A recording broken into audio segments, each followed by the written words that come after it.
Everywhere he goes, he is known as a notorious rapper. In his prime, no one dared oppose him or stand in his way, because if you did, you can bet you'd get shots up your ass when he comes for you. Even if you're completely unfamiliar with gangsta rap, chances are you've still heard of Marion Suge Knight, the infamous founder of Death Row Records. With a huge personality and a hulking frame to back it up, Suge literally took the rap game by force in the early 90s. Using intimidation and violence to silence his rivals. Challenging him? That's out of the question. Keep watching till the end of this video to see rappers who were really killed by Suge Knight. Trust me, you don't want to miss this.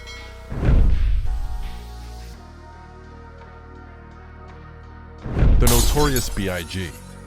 Apparently, Notorious B.I.G., aka Biggie Smalls, and Suge Knight had no beef or bad blood between each other.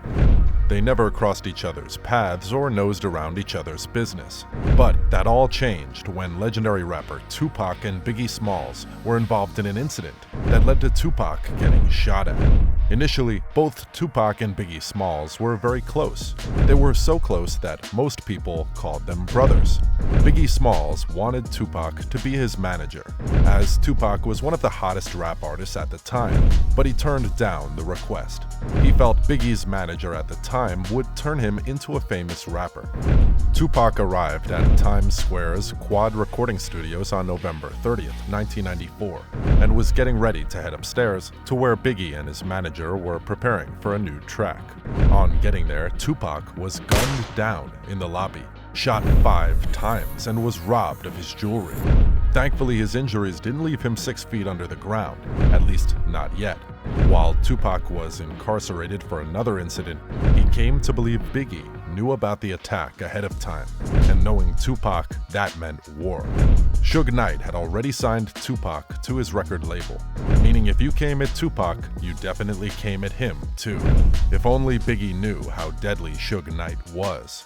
Although he tried to make amends, Tupac and Suge swore that they would do everything possible to end Biggie's career. It was an outright war for both sides during that period, with both of them coming at each other through social media and diss tracks. Sadly, Tupac was killed in a drive-by shooting on September 13, 1996. You would think the beef would be squashed after his death, but who are we kidding? With Suge still alive, you can bet hell was going to break loose.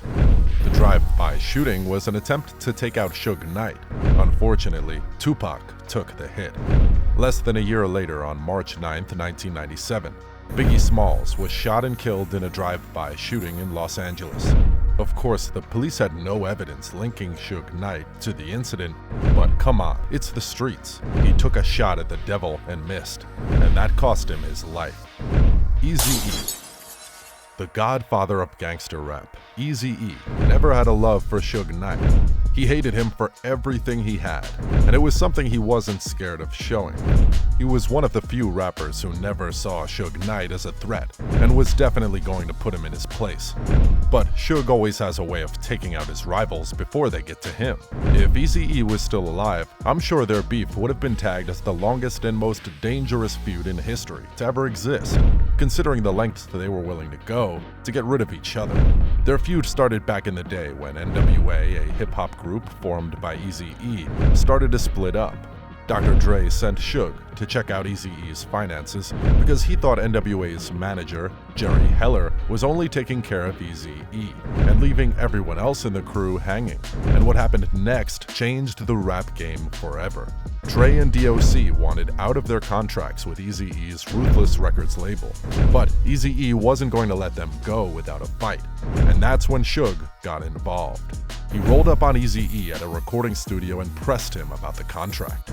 At first, EazyE refused to give in, but then Suge went on to say he had already kidnapped Jerry Heller and was holding him in a van. EazyE, being as ruthless as Suge, remained a brick that wasn't going to break. I'm pretty sure you know what comes next. Suge and his goons gave EazyE an ass whooping he was definitely going to remember all of his life. To make it even worse, Suge pulled out a piece of paper showing where EazyE's mom lived and said, "I know where your mama stays." At this point, he, who was an unbreakable brick, had no choice but to give up. Dre and Suge went on to create Death Row Records, which became the most powerful record label in rap history, with Snoop Dogg and Tupac signed to it. Damn, Suge is one scary-ass guy. EazyE wasn't just going to let all that go down the drain. He was going to come for everyone on Death Row Records, and he made that clear. EazyE said, "You know this guy, Suge Knight? Well, I'm gonna kill him. This guy is gonna be a problem, and I think I should kill him." He was so pissed he was willing to go to any length to get his revenge. Heller talked him out of killing Suge and told him to let it all go and focus on having a solo career. Even though EazyE signed the contracts, he wasn't scared of coming at Suge. Both Suge and EazyE built their names and fame in the rap industry, dropping platinum albums and tracks. The beef never went down. They released a series of diss tracks where they kept threatening to take out each other. In 1995, everything fell apart in the blink of an eye. EazyE went to the hospital with a cough, and a couple of weeks later, he put out a shocking statement saying he was diagnosed with AIDS. On March 26th, EazyE tragically passed away.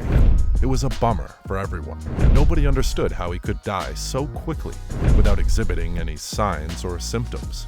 Even his kids and baby mamas tested negative for AIDS. So how on earth was it even possible? Frost was a rapper who was signed to Ruthless Records back in the day.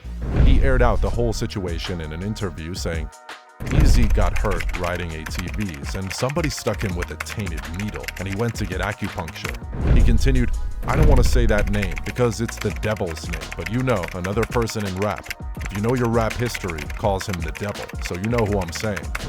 Only one person is called the devil in the rap game, and that's Suge. In 2003, Suge went on Jimmy Kimmel Live and did one of the most shocking interviews in rap history. In the interview, Suge said, "This new thing, right? So if somebody gonna do something to somebody, technology is so high, right? So if you shoot somebody, you go to jail forever. Kids, you don't want to go to jail forever, right? So they got this new thing out. People sell them all the time. They get this stuff they get blood from somebody with AIDS, and then they shoot you with it. That's the slow death." They get blood from somebody with AIDS?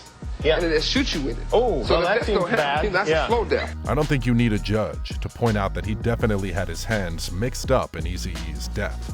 Because how do you go on live TV to say that? Now you get why he's called the devil, because he really is the devil. Do you think Suge Knight was really behind the murders of these rappers? Do you think he deserves to be put behind bars? Join the conversation and let us know in the comment section below. That's the end of today's video, guys. If you enjoyed this video, make sure to subscribe for more content. Thanks.